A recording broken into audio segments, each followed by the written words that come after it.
Well, welcome back, everyone. And it's a pleasure to be back at a Twilight event. I'm talking about some of the frontier discoveries in astrophysics. My name is Martin Hendry. I'm the head of physics and astronomy at Glasgow University, so a colleague of Aidan's, but very much probing the other end of the scale, whereas Aidan was talking about the scale of the very small. I'm here to tell you about the scale of the very large. And I've called this Exploring the Dark Side of the Universe, which maybe makes you think I'm going to be talking about this chap. And any similarity to any SQA employees is purely coincidental. But nonetheless, what I want to focus on mainly is certain aspects of the revised higher curriculum. I'm going to steer well clear of the contentious issues of assessment. Don't blame me, but I was one of the people on the design team that was overseeing the introduction of some new curriculum content. And generally, having talked to some of the early adopters, I think most of that has gone down quite well with the pupils. It's just the vexed problem of how to assess it in a manner which doesn't create lots of extra work for the teachers that clearly I think still needs a bit of looking at. So what I'm here to focus on is mainly the cosmology content in the revised higher, which we fully anticipate is going to find its way into the CFE higher as well. I'll see how we do for time. I probably won't talk for more than about half an hour, so leaving plenty of time for, well, really questions on anything you like. I'll do my best to answer questions on the material, for example, in the revised advanced higher syllabus, which covers not just cosmology, but also certain aspects of general relativity and stellar astrophysics too. But I thought just to keep myself a bit focused, I would concentrate on the revised higher cosmology topics, because that in itself is quite a lot of ground to cover. And as we heard from Aidan, it involves some of the big unanswered questions about the universe and things that I guess will be quite engaging for the pupils. But of course, it maybe will leave all of you, just as frankly, some of it leaves me scratching my head, wondering what on earth is going on in our universe.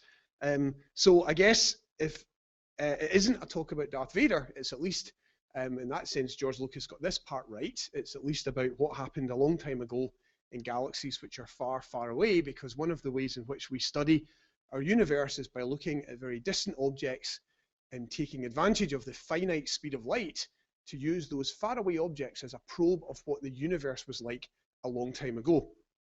And what it's led us to is a very surprising place, because we think we live in a universe which comprises, as Aidan said, almost 95% of the matter and energy in unknown forms that we give neat names. We call them dark matter and dark energy, but we honestly don't really know what those are.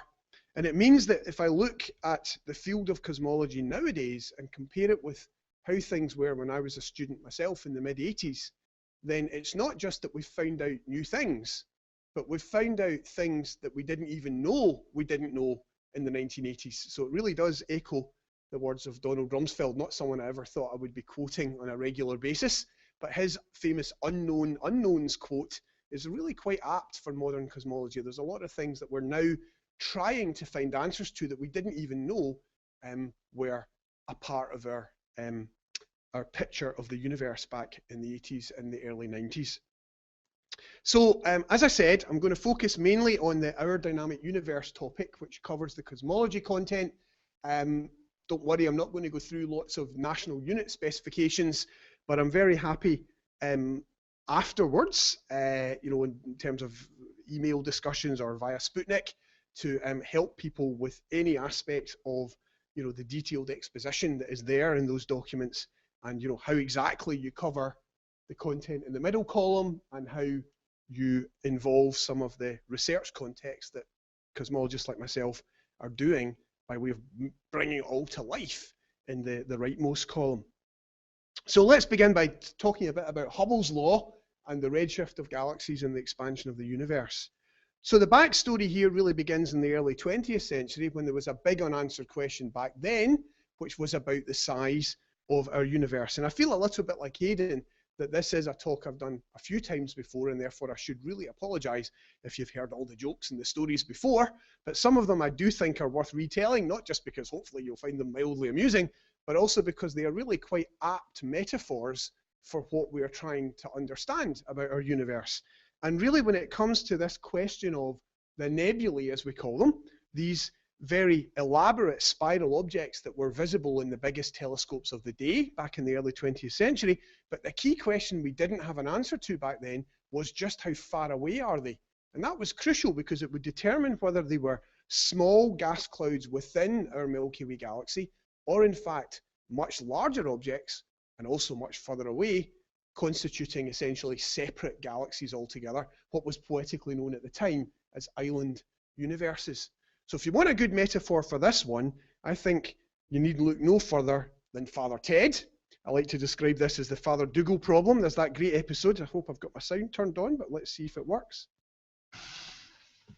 These are small, but the ones out there are far away.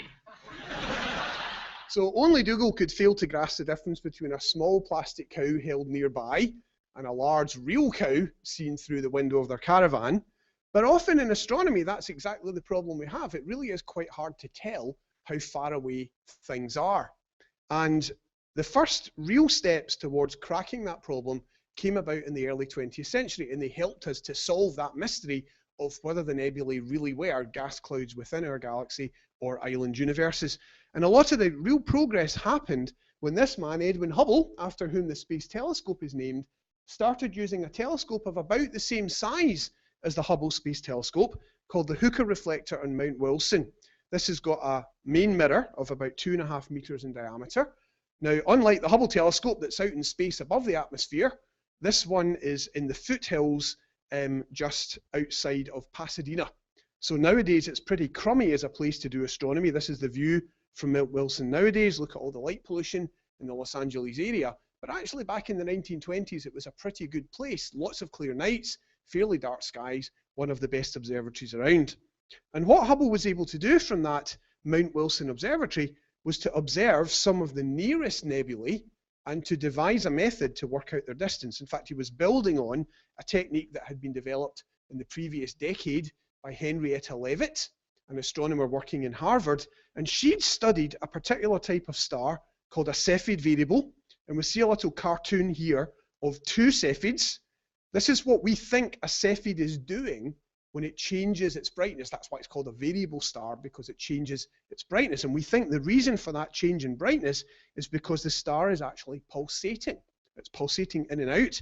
And the one on the left, the cartoon on the left, is showing a Cepheid which has got quite a short period of pulsation, maybe just a few days or a week, obviously speeded up for the video.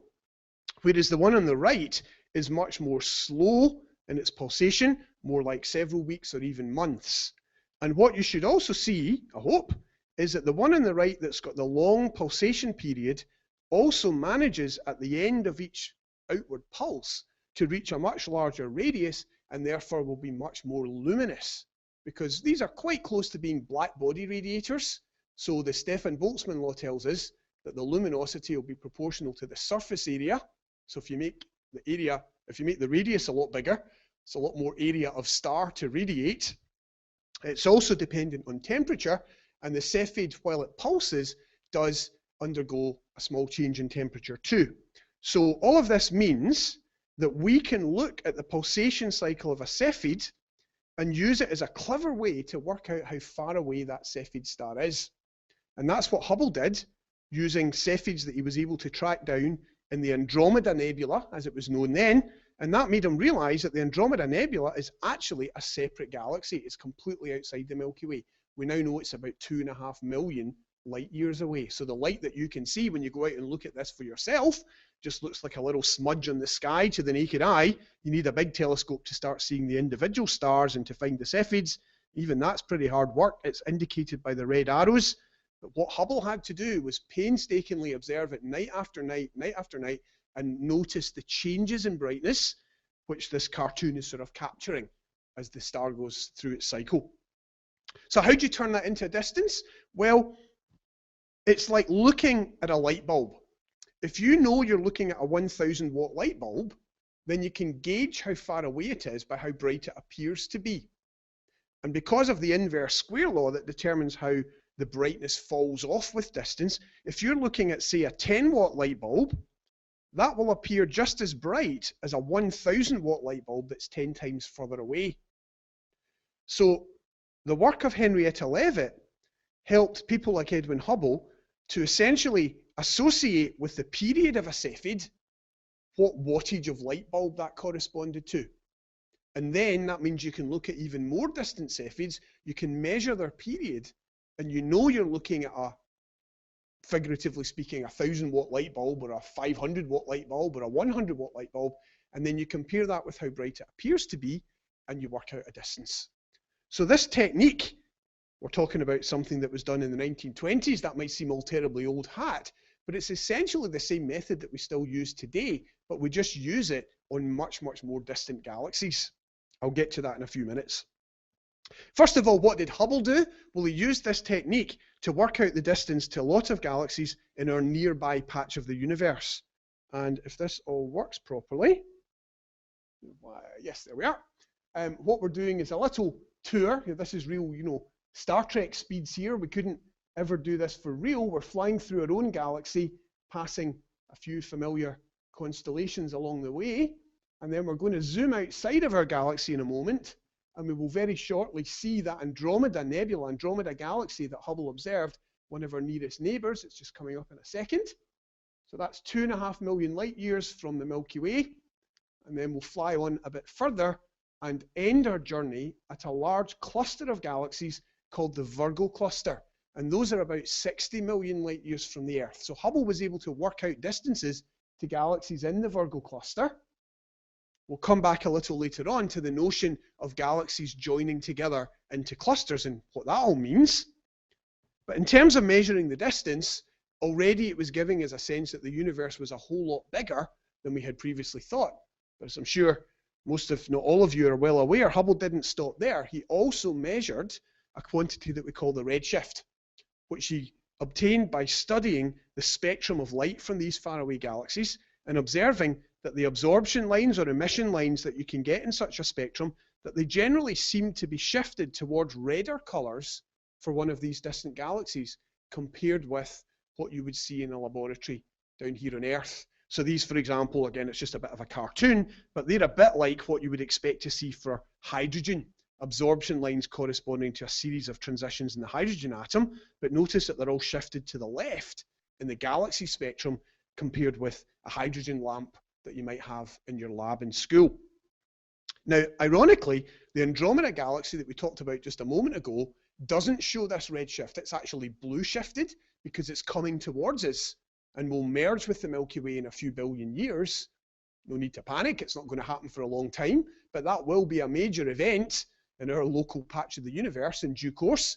And the two spiral galaxies that we see today will probably, after a few more 100 million years, will turn into something that we call an elliptical galaxy as the two galaxies sort of settle down. But most galaxies seem to be moving away from us because that's our interpretation of that redshift, that the redshift is because the light is being carried away from us by the motion of that galaxy away from us. Now, we see this phenomenon with stars moving through space or planets moving through space, or for that matter, you hear it with vehicles driving away from you. You hear the familiar Doppler shift of sound waves. It's a bit harder to measure, of course, with light because the wavelength of light is so small, but it's the same principle and the same formula. But in fact, the interpretation in the case of the galaxy's redshift is quite different because we don't think the galaxies are moving through space. We think it's space itself which is expanding between them. And moreover, the further away a galaxy is, the more rapidly space is expanding and carrying that galaxy away from us. We call this Hubble's law. It was the big empirical, experimental observation that Hubble made that really sort of made his name. And I sometimes joke with our students that if Hubble had handed this in to one of our astronomy or physics labs, we would have given him a pretty poor mark because he's not even labelled his axes correctly. Don't know what the SQA would make of that. But let's cut Hubble some slack because it was a very significant result. If you look at what this signifies, it says that you don't have any galaxies which are far away over here, which are moving away slowly from us, and you don't have any galaxies which are nearby, which are moving away rapidly. Instead, you have this trend where the further away a galaxy is, the more rapid its expansion. It's a proportionality, in fact. And we call that constant of proportionality Hubble's constant. And that's one of the the many constants that now appear in the formula sheet for the revised higher, because you can do simple numerical calculations involving that constant. Now, what does all of this mean? The expansion of the universe, the stretching of space between the galaxies. So if we're to understand the theoretical significance of that, well, really we have to look to none other than Albert Einstein. And again, he's of course a giant in physics, but even out in wider society, he's probably one of the most well-known scientific figures there's ever been, right up there with Isaac Newton. In fact, in 1999, the editorial board of Time magazine voted him Person of the Century. Now, I believe there was a web vote at the same time, and the general public voted for Elvis Presley. So you can decide for yourself who got it right. But the editors certainly thought that Einstein deserved that accolade because of the impact his scientific ideas had had in the 20th century. And that's still very much the case in the 21st century. So I've got an Einstein action figure in my desk in the department. And I think he's certainly one of my sort of figurative heroes in terms of the research I do and how much that draws upon Einstein's understanding of physics. So what did Einstein tell us about physics? Well, in particular, what he told us about gravity is that we should be really thinking of gravity not as a force between particles, but as a curving of space and time. So anyone that's either already doing the revised advanced higher or is going to be doing it next session, well, there's a little bit of this in the revised advanced higher syllabus now. We've got an introduction to an idea of what we call the equivalence principle, the equivalence of gravity and acceleration, which leads to this notion of gravity as a curving of space-time. And the metaphor we often use for that is to think of a stretched sheet of rubber into which you drop a heavy object and it causes the rubber sheet to bend. So you can think of that as a metaphor, for example, of why the Earth should orbit the Sun. It's just following the curved space-time around the Sun. We don't necessarily have to think of a force reaching out from the Sun to the Earth. The Earth doesn't need to know the Sun's there. It just needs to know that the local space-time it's sitting in is curved by the presence of the Sun. So if you apply these ideas of space-time curvature to the universe as a whole, and recognizing that it's a wee bit hard to visualize in 4 dimensions, so if we simplify our life a bit and think of the 2 dimensions of a balloon, and again a metaphor that I'm sure you've all met in some shape or form before, as that balloon expands, we can think of dots drawn on the surface of the balloon as being stretched further and further apart from each other. That's what we think is going on, scaled up to 4 dimensions, with Hubble's expansion. The reason we see Hubble's expansion, Hubble's law, is because we are sitting in one of these yellow dots and we're seeing all of the other galaxies apparently moving away from us because the balloon is stretching, space-time is expanding. And moreover, the light that's passing between galaxies is stretched in its wavelength by that expansion, and that produces this redshift that we talked about. So, well, I said that the Hubble constant was a constant, but rather embarrassingly, it took us an awful long time to work out what that constant was.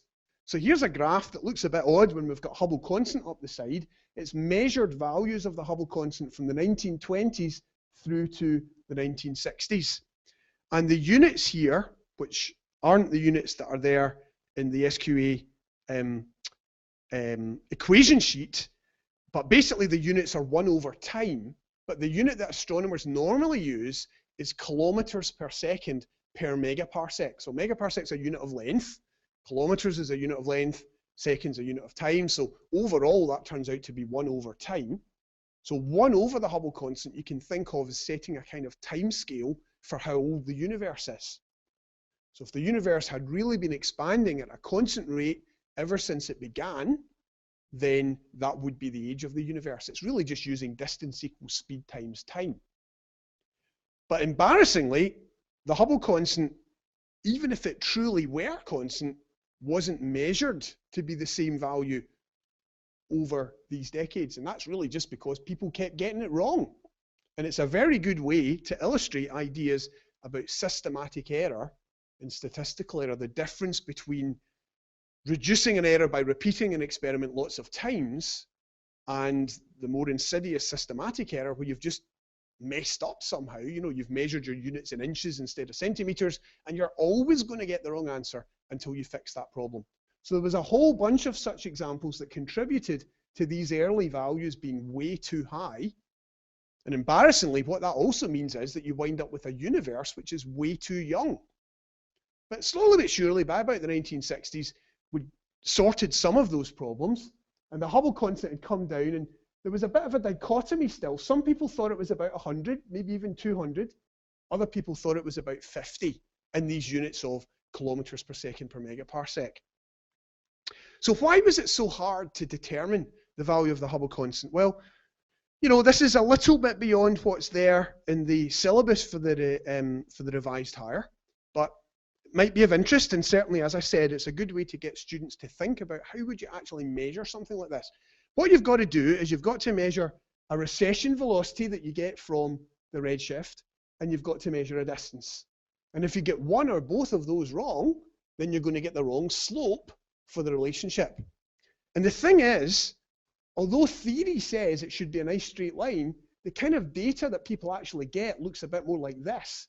Remember that Virgo cluster we saw at the end of the movie? If you look at redshift or recession velocity against distance for galaxies in the Virgo cluster, you just get a big blob. And that's because it isn't just the Hubble expansion that's determining those galaxies' recession velocity. It's also the local gravitational effects, basically the distribution of matter in that cluster, pulling some of the galaxies towards their neighbor. Remember I said that the Andromeda galaxy is actually heading towards us, so it's not expanding with the background universe at all. And that's not happening in the Virgo cluster either. So it really means that locally, this turns out to be a bit of a mess and quite hard to measure. If you want to look at the equation that determines all that, what you've got is a nice straight line, but you've got an extra bit, which astronomers call a peculiar velocity. In a way, it's not a peculiar thing at all. It's what you'd really expect. You expect that the universe will be expanding, sure, but there'll also be things moving around within the universe because of all the gravitating matter that's pulling things one way or another. So all of that made it hard to measure the Hubble constant for many decades. And essentially, the problem was that you want to use things which are very far away so that the effects of these peculiar velocities are not so important. But the further away you go, the less reliable are your methods to measure distance. So the way astronomers have often broken that up is that the nearby reliable distance methods are called primary, and the far away, less reliable ones are called secondary distance indicators. And it's sort of put together as a bit of a hodgepodge that we call the cosmic distance ladder, where the distances to faraway things are built upon distances which are hopefully more reliable to nearby objects first. So net result of all of that is that it took a long time before we had really nailed this number, what the Hubble constant was. And in fact, it was the Hubble telescope that helped us to do it, because what it was designed to do was to find these Cepheid stars in much more distant galaxies. The Cepheids are one of the good ways to determine distances. But the trouble is, from the ground, you could only see them to very nearby galaxies, where the velocity was all messed up by these peculiar motions. So by seeing Cepheids much further away, you got a much cleaner measurement of this Hubble constant. So all of that, by about the mid to late 1990s, was providing us with pretty solid evidence of the expansion of the universe. To be honest, we'd really had that evidence back in the 20s, but embarrassingly, it took us more than 70 years to really nail the rate at which the universe was expanding because of all these complicating factors. But round about the time when I was doing my PhD in the late 1980s, early 1990s, we were starting to get it right because the Hubble telescope had been launched, and it was helping to really settle how far away galaxies truly were. But that still left an even bigger question, because the Hubble constant isn't really constant anyway. It's not just down to our inability to measure it. It's because as the universe expands, the Hubble constant, the rate at which it's expanding, might change over time. In particular, what we expected was that the universe ought to be slowing down. Just like if I take a coin and I throw it in the air, it falls to the ground, but it went so far up, first of all, and as it went up, it was slowing down because the gravity of the Earth was trying to pull it back downwards. So what we expected was that the universe should be expanding, sure, that's what Hubble found, but that all the matter in the universe should be trying to pull it back together. Now, how are you going to determine how much matter there is in the universe? What you've got to do is weigh the universe. Sounds easy. We've been doing something along those lines for hundreds of years, because if you look at the speeds of planetary orbits around the sun, there was a pattern spotted by Johannes Kepler and then explained by Isaac Newton that says the further away a planet is from the sun, the more slowly it's moving, so the longer it takes to complete one orbit. So we thought, well, the same sort of ideas should probably work for galaxies. So in the 1970s, Vera Rubin started looking at how fast galaxies were spinning. Now, you don't just sit there and watch the galaxy spin, it takes too long, but you can measure the speeds of individual stars in the galaxy using spectroscopy, using the spectral lines again, just like we can do for the galaxy as a whole to get the Hubble expansion. But she got a big surprise. She found that galaxies were spinning faster than they should have been. And that led to the realization that there was something odd about the distribution of matter in spiral galaxies. Now, I'm going to use a rather maybe surprising metaphor for this, but it actually looks quite good in the big screen here. It's not quite the IMAX, but it's not bad. So this is a roller coaster in West Virginia called the Loch Ness Monster. And hopefully you'll get the idea. That's not me screaming.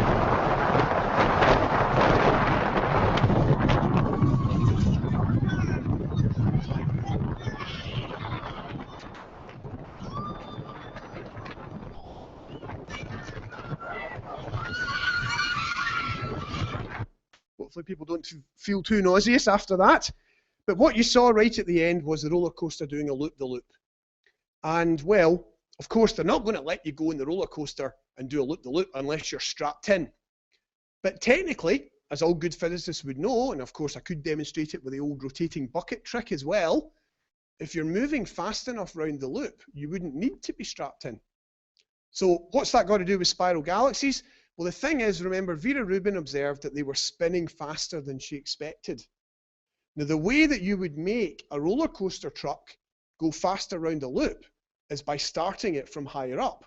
You give it more potential energy to begin with, and then that gets converted into more kinetic energy. So what we think is going on in spiral galaxies is that somehow they have more potential energy than we expected, which explains then why they're spinning faster. In other words, they've got more kinetic energy. Now, where's that extra potential energy going to come from? Well, the popular explanation is that it comes from hidden matter. It comes from extra matter. So what we see as the visible light from the stars is supplemented by a big thing like this that we call a dark matter halo. Now, of course, I've made it blue so you can see it, but the thing is, it's actually invisible to electromagnetic radiation. We can't detect its presence by light, but we can detect its presence by the gravitational effect it has on the stars within the galaxy. And in fact, we think that typical galaxies have lots of this, maybe 10 times as much as the luminous matter in the visible galaxy. And as Aidan touched on, and as I mentioned as well near the beginning with my pie chart, to make it even more mysterious, we're pretty sure that this dark matter isn't made of atoms. Now, the reasons for that would take a bit too long to go into, but the evidence is pretty strong that whatever it is, it's not made of protons and neutrons and the stuff that atoms consist of. And then, as if that weren't bad enough, in the late 1990s, just as we were getting our heads around the idea that there's all this dark matter out there, what we tried to do was to really nail this question of whether the universe was truly slowing down. Is there enough dark matter to ever maybe make the universe stop expanding and start to contract? So what we did was, cosmologists around the world started looking for a particular type of exploding star called a supernova. Here's an artist's impression of one. It's actually two stars, a white dwarf, the compact remnant of a star like the sun, about the size of the Earth but the mass of the sun, orbiting around a red giant. And the gravity of the white dwarf is quite intense. It pulls matter off the red giant, and eventually enough matter falls onto the white dwarf that it becomes unstable, blows itself up. It's what we call a type 1a supernova. And just like the Cepheids that we mentioned near the start, type 1a supernovae are very good as distance indicators. They're what we call standard candles.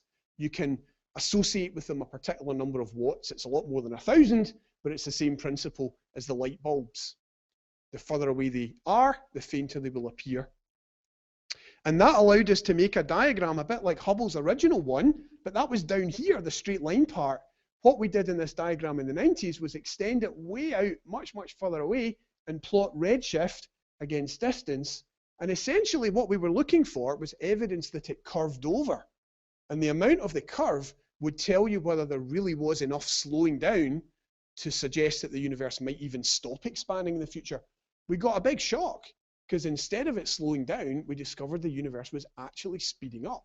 It's expanding faster now than it was in the past. That's like me taking a coin and throwing it up, but instead of it slowing down as it goes up, it just gets faster and faster and keeps on going.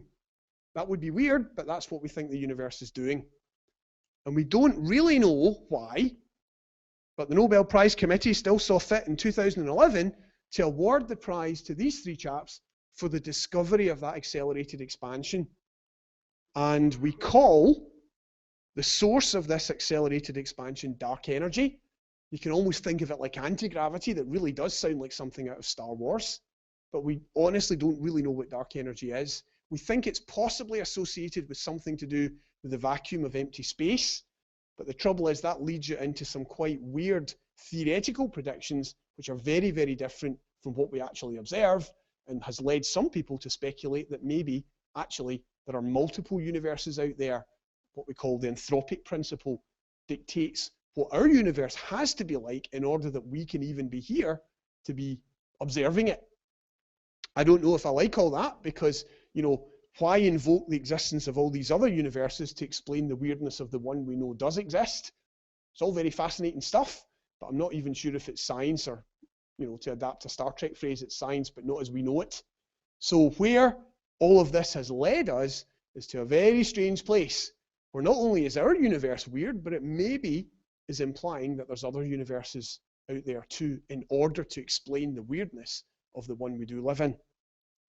Now, I want to just end by bringing you fully up to date, or trying to, just to give you a snapshot of some of the very latest discoveries that relate to all this. And it's to do with something that we call the microwave background radiation. So I'll try and be brief, because I know it's been a long session. It's nearly 7 o'clock. But remember, we're talking about looking back in time to the Big Bang. And what we're saying is that since the late 1990s, we've come to realize that initially the universe slowed down, but then later on it started to speed up. We call the reason for that dark energy. We don't really know what dark energy is. We think it might be something to do with Einstein's what's called his cosmological constant. That's to do with the vacuum energy of empty space. As I mentioned, that leads you down very interesting theoretical avenues. But even if we just stick with the universe we do know is there, ours, then, well, does this help to bolster evidence for the Big Bang having happened? Well, most people would say yes. And in fact, that's another section of the revised syllabus, and it's to do with what we call this cosmic background radiation.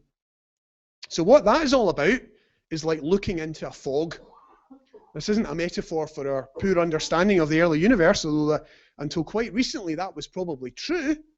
But in recent years, we've come to understand the early universe a whole lot better by observing radiation left over from the early universe and seeing the effects it has on the light that streams towards us. Now, that's like looking at a fog bank, and when the cars are further away, you don't see them, and then there comes a point where the headlamps become visible because they've reached the edge of the fog bank, and suddenly the light from the headlamp can stream freely towards you without being scattered by the air molecules, which is really what a fog is doing.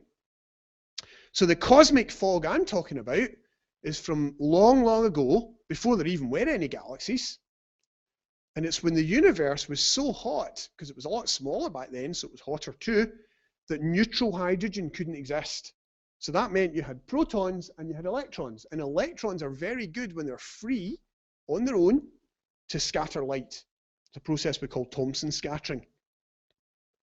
So as the universe expanded, it cooled down. And eventually it became cool enough that, in fact, we think it was after about 380,000 years, it became cool enough for neutral hydrogen to form, for all those free electrons to get captured by the protons. And then wasn't so good at scattering light anymore, so the light could freely stream towards us. It's like the fog bank clearing. So that's what we call the cosmic background radiation.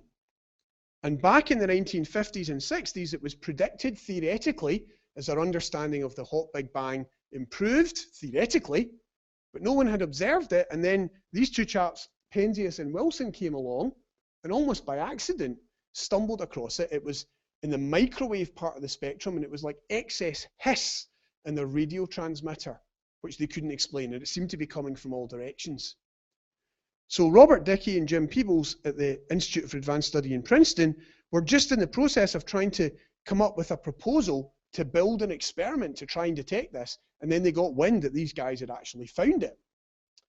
So fast forwarding to the late 1980s, a telescope was then launched to try and not just detect it, but to characterize it very much more precisely, and that was called COBE, the Cosmic Background Explorer. And what COBE found was this. So this is a map of the whole sky in microwaves. So the color scheme is just to denote different temperatures, and the temperatures are to do with different densities. So the blue spots are more dense regions, the yellow spots are less dense, and the green is just kind of average in the middle.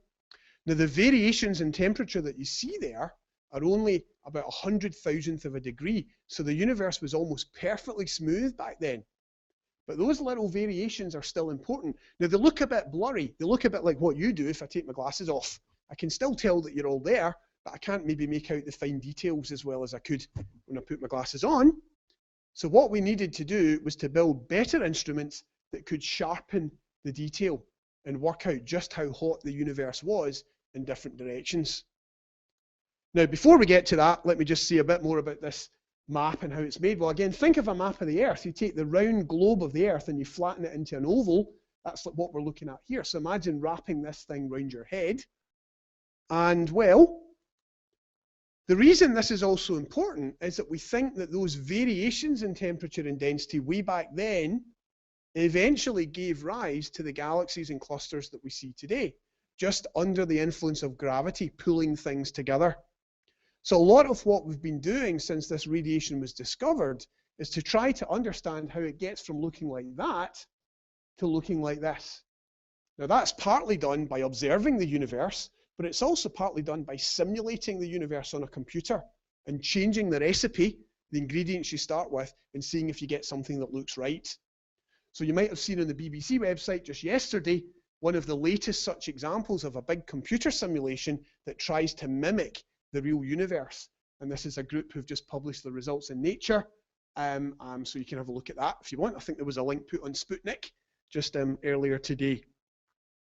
So what does all this mean? Well, as I said, we wanted a better view of this cosmic background radiation by having a sharper image with a better telescope. So you got COBE, like my blurred vision without my glasses on, then WMAP, the Wilkinson Microwave Anisotropy Probe, and then most recently another one called Planck. So Planck reported its results in March of last year. Fantastic detail. And the better detail you have, the more you can learn about what the universe was like back then, and then try and link that to what we see today. So essentially that pie chart I showed at the beginning, the relative proportions of dark matter, dark energy, and ordinary matter are very, very tightly constrained by what we see in this map. There's a whole lot of modeling and nasty kind of data analysis goes in, but in principle, that's what you're doing. You're kind of reverse engineering what the universe was like back then from this map, and that in turn places constraints on what the universe ought to be like now. So the twist in the tail is that Planck doesn't just measure the intensity of light, but in principle it can also measure whether the light is polarized, like looking at a scene through polarized sunglasses. Now, remember I talked about Thomson scattering, so the reason you get this polarization is because Thomson scattering doesn't scatter light equally in all directions, so that gives you the polarization. And there's some complicated maths to describe it, but just think of the picture. You can decompose the polarization into things that go round and round called grad modes and things that look like swirls called curl modes. And it turns out that the Curl modes are a unique signature, or we think an almost unique signature, of a period that we think happened in the very, very early universe called inflation, which took the tiny, tiny universe a fraction of a second after the Big Bang and made it very, very much bigger. In fact, it's an accelerated expansion, just like we think the universe is doing now. Only that one stopped. The inflation didn't keep going, but it was enough to make a lot of the characteristics of our universe sort of set in place. So the sting in the tail is that just a few weeks ago, there was a very dramatic claim made in a paper published in the end of March, middle of March. It was claiming that what we'd found was this B-mode polarization signature. And it wasn't the Planck satellite. We're still waiting for the results from it. It was actually a much more humble ground-based experiment at the South Pole called BICEP2. Same idea, look at a patch of the sky, measure the intensity and the polarization of the microwave background, try to look for this pattern. Now, they claimed to find this B-mode polarization, and then the media jumped on that. Obviously, in the paper, they speculated that it might mean this was evidence of cosmic inflation, but a lot of the reporting, really regarded that as kind of nailed on, that this was very strong evidence for the Big Bang and inflation. Still looks pretty good, but really we've got to wait a bit and see whether it's verified if it's found by other experiments, not least Planck later this year, because there's been a few papers have come out suggesting, well, maybe there's another explanation. It might just be some contamination from things within our own galaxy. So I think the jury's still out, but if this did turn out to be the real deal, it would be a very, very significant discovery. And here's what they published, and I think you'll agree there's definitely swirly bits in there. So the B-mode signal they were looking for seems to be definitely there. The key question is it really coming from the early universe, or is it coming from something else? And I'm not sure if we know yet, but I hope it's there. We certainly eagerly await the verification of this from other experiments. Now, if it really was evidence for inflation, that happened a tiny fraction after the Big Bang.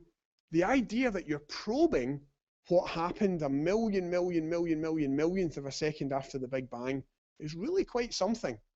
I know we might never know what happened before the Big Bang, or even if that's a meaningful question, but to be able to say something about our universe so soon after the Big Bang seems to me, if it turns out to be checked out, quite an achievement. Now, when it comes to the great and the good, Stephen Hawking at least thinks that it is pretty much nailed on, and he's called out a bet that he set with this chap Neil Turok, who's not quite so sure that inflation happened, but they're still debating that. I think there's $100 at stake, so I'm sure Stephen Hawking can afford to take the hit if it turns out it's not a true discovery, but it does look to be a very exciting possibility, and it was certainly very pleasing for me to see how much media coverage there was at the time. It's certainly putting cosmology and astrophysics out there in the popular media. So I think the main thing I want to end with is just a message to one and all, which is, as we embark on this new syllabus with all its shiny content in astrophysics and cosmology, please, to quote another sci-fi reference apart from Star Wars, don't panic, in the words of Douglas Adams. There's plenty of help out there, just as Aidan is offering and has been for a number of years a lot of support in the particle physics side. Myself and my colleagues in Edinburgh University and St Andrews and others around the country are very happy to help with any way we can with the material and the cosmology and astrophysics side. So it's gone 7, so I won't detain us any longer. I will stop there. Very happy to answer a few questions if people have them, or if you want to get on your way, having had a long session already, that's fine too. But I hope you've enjoyed this whistle-stop tour through 13.7 billion years of cosmic history. Thank you very much.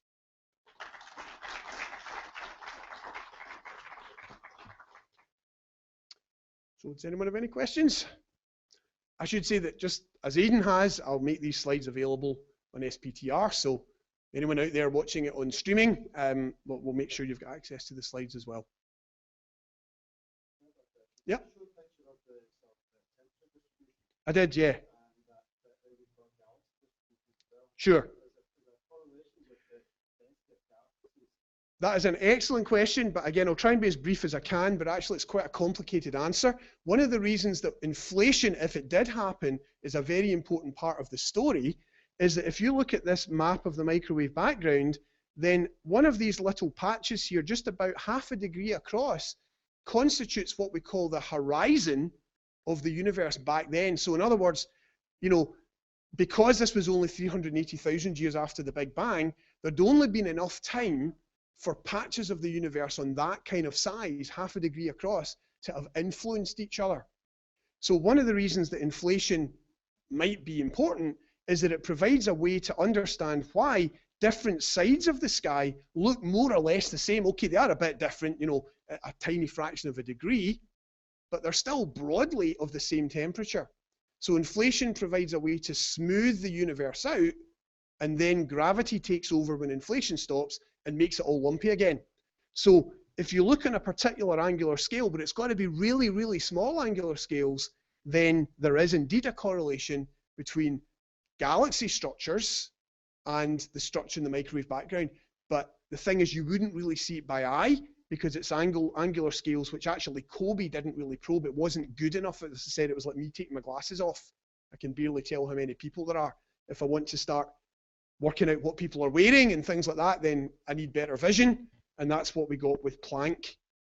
So, excellent question. There is a link, and there's another way of constraining the cosmological model, which has become very fashionable. It's called baryon acoustic oscillations. And it's looking precisely at that link between the structure in the microwave background and the structure in the galaxy population. Yep.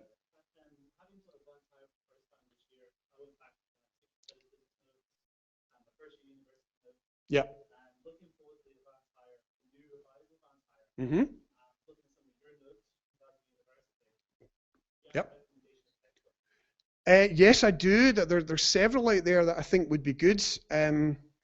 I'm a bit reluctant to recommend just one, but I think rather than trying to claw them all back from my memory, what I'll do, I've been meaning to do this for a while, is I'll put a post on Sputnik with a few suggestions, because I think it's all about trying to get it just right. You don't want the mathematical detail to be too intense, but you do want the sort of underlying physics to be quite detailed. Now, we have a course at Glasgow called Exploring the Cosmos, which is designed to cover the material without the maths being too heavy going. It's actually something that in the States they've been doing for decades. They have sort of liberal arts courses on astronomy. So there's a number of textbooks aimed at that market, which I think are very good potentially for, you know, they've got names like Astronomy Today, you know, Cosmology, things like that. So probably a Google search you would come up with a few anyway, but I'll put a post in Sputnik to recommend a few. Yep.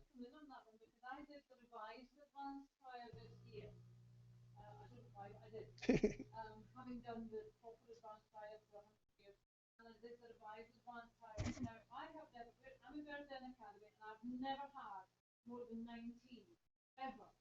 And some years, way back when I started off with like 5. Next year, we've got 33. And when I ask them why, they tell me it's because the cohort that I had loved it. They loved the advanced higher. I mean, virtually we're doubling our numbers. The unfortunate thing is that Richard has got well, maybe that's a different. So yeah, I would agree. And I've got a whole bunch of stuff that, but when you're looking for questions, where you need to go back to is the A-level cosmology papers. Now they're all online, but the A-level cosmology papers give you loads and loads of questions on this stuff. Yep. There's lots of stuff. And like Martin, I'll post all that as well. Go back to the A-levels, just Google A-levels and the cosmology stuff, loads of it. Sure. I think what I'd also like to emphasize, it's maybe a good point to kind of end on as well, just as I mentioned Donald Rumsfeld, it's a bit left field to bring him into it, but you know, bear in mind that when I was a student, a lot of this we simply didn't know. We didn't even know that we didn't know. And I certainly don't guarantee that in another 25 years, we'll still be teaching cosmology at university level in exactly the same way. So I think it's important to use it as a way to get the students thinking about how science works, that, you know, it isn't all absolutely black and white. And maybe that's one of the things that they might find quite exciting, rather than just thinking, oh, well, they're learning the same old stuff that Isaac Newton trotted out 300 years ago. But see, use with care. That pie chart, dark matter, dark energy, they're labels. We don't really know what they are. the challenge to them is to be the generation that maybe finds the answers, or maybe we never will. Don't know. Okay. Thank you very much. Anything else? Thank you very much, Martin.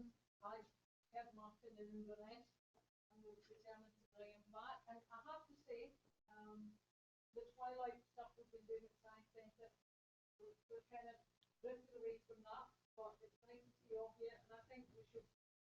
I would really appreciate it if you enjoyed tonight. I would appreciate it if you put it on Twitter and told folk you enjoyed it. The Saturday event we can get this last Saturday event we had 180 on the day. We can get those. But this is physics. This is our physics, and this is what we need to be looking at. And all the support that's out there for like the Martin and Aidan, and they're both brilliant. That's what we need to do. So if you like it, help us. If there's anything you want, tell me. And I'll do it. Okay? So thank you. You're welcome. Thank you. Thanks again.